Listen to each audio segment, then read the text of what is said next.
and welcome to my channel Amusni 2024 అండి. అర్జున ఉవాచ కథం భీష్మమహం సంఖ్యే ద్రోణం చ మధుసూదన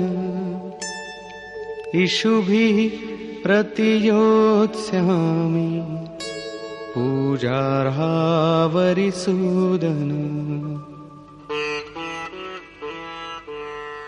అహంకారాన్ని నశింపచేయు మధుసూదన, నేను రణభూమిలో పితామహుడైన భీష్ముడు మరియు ఆచార్యుడు ద్రోణుడు వీరిపై ఏ ప్రకారంగా బాణాలను ప్రయోగించగలను? ఎందుకంటే హే అరిసూదన, వారిద్దరూ పూజనీయులే కదా. ద్వైతమే ద్రోణుడు. ప్రభువు వేరు, మనం వేరు. ద్వైతంలోని ఈ భ్రాంతియే ప్రాప్తికి మూలం. ప్రారంభికనిచ్చే ద్రోణాచార్యుని గురుత్వం. భ్రమయే భీష్ముడు. భ్రమ ఉన్నంత వరకు పిల్లలు, కుటుంబం, బంధువులు అందరూ మనవారేననిపిస్తుంది. మనది అనిపించడానికి భ్రమయే కారణం. ఆత్మ వీరినే పూజ్యులనుకుని ఇతను తండ్రి, అతను తాత, అల్లతను కులగురువు అని భావించి వారితో కలిసి ఉండటం జరుగుతుంది. సాధన ముగిసే కాలంలో గురు నచేలా పురుష్ అకేలా. గురువు లేడు, శిష్యుడు లేడు, పురుషుడు ఒంటరివాడు అనిపిస్తుంది. న బంధుర్న మిత్రం గురుర్నైవ శిష్యః చిదానందరూపః శివోహం శివోహం.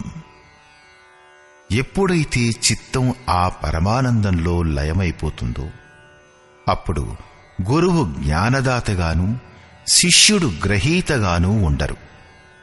ఇదే పరమస్థితి. గురువు యొక్క గురుత్వాన్ని ప్రాప్తం చేసుకున్న పిదప గురుత్వంలో లీనమవ్వడం జరిగిపోతుంది.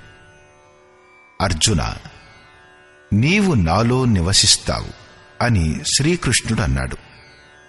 శ్రీకృష్ణుడు ఎలాంటివాడో అర్జునుడు అలాంటివాడే. సరిగ్గా అలాగే ప్రాప్తిని పొందిన తర్వాత సాధకుడు మహాపురుషుడైపోతాడు. అటువంటి అవస్థలో గురువు కూడా లయమైపోతాడు. గురుత్వం హృదయంలో ప్రవహిస్తుంది.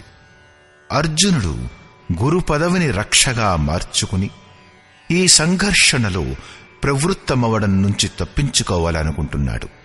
అతనంటాడు, గురూణ హత్వా హి మహానుభావాన్ శ్రేయో భోక్తుం భైక్షమపీహ లోకే హత్వార్థకామాస్తు గురూనిహైవ భుంజీయ భోగాన్ రుధిర ప్రదిగ్ధాన్. ఈ మహానుభావులైన గురుజనులను చంపడం కన్నా ఈ లోకంలో భిక్షమెత్తుకొని తినడమే శ్రేయస్కరమని నేను అనుకుంటున్నాను. ఇక్కడ భిక్షం అంటే ఉదర పోషణకై ముష్టి అడుక్కోవడం కాదు, కాని సత్పురుషుల వద్ద చిన్న చిన్న సేవలు చేయడం ద్వారా వారి నుండి కళ్యాణాన్ని యాచించడమే భైక్ష్యం. అన్నం బ్రహ్మేతి వ్యజానాత్. ఏకమాత్రుడైన పరమాత్ముడే అన్నం. దాన్ని ప్రాప్తింపచేసుకుని ఆత్మ నిత్య తృప్తి పొందుతుంది. ఇంకా అతృప్తి అనేదే ఉండదు. మనం మహాపురుషుల సేవ చేసి యాచన ద్వారా మెల్లమెల్లగా బ్రహ్మ పీయూషాన్ని పొందవచ్చు. కాని కౌటుంబిక స్నేహ సంబంధాలు తెగిపోకుండా మెల్లమెల్లగా ముక్తి లభించాలని అర్జునుడు కోరుకుంటాడు. ప్రపంచంలో చాలామంది ఇలాగే చేస్తారు.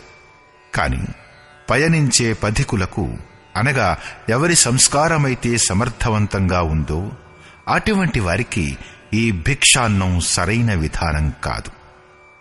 స్వయంగా చేయకుండా యాచించడమే భిక్షాన్నం. గౌతమ బుద్ధుడు కూడా మజ్జిమనికాయ ధమ్మదాయాద సుత్తలో ఈ భిక్షాన్నాన్ని అమిష దాయాదమంటూ, అంటే మాంసం వంటిదంటూ హేయంగా భావించాడు. కాని నిజానికి శరీరయాపనకై వారందరూ భిక్షువులైన వారే, బిచ్చమెత్తిన వారే. ఈ గురుజనులను చంపితే ఏం దొరుకుతుంది? ఈ లోకంలో రుధిరంతో తడిసిన ధనము, కామభోగాలే అనుభవించడానికి దొరుకుతాయి. భజన వలన భౌతిక సుఖాలలో అభివృద్ధి కలుగుతుందని అర్జునుడు భావించి ఉంటాడు. ఇంత సంఘర్షణ అనుభవించిన పిదప కూడా శరీర పోషణ కోసం ధన కామ భోగాలే కదా దొరికేవి. అతను మళ్లీ ఇలా తర్కం చేస్తాడు.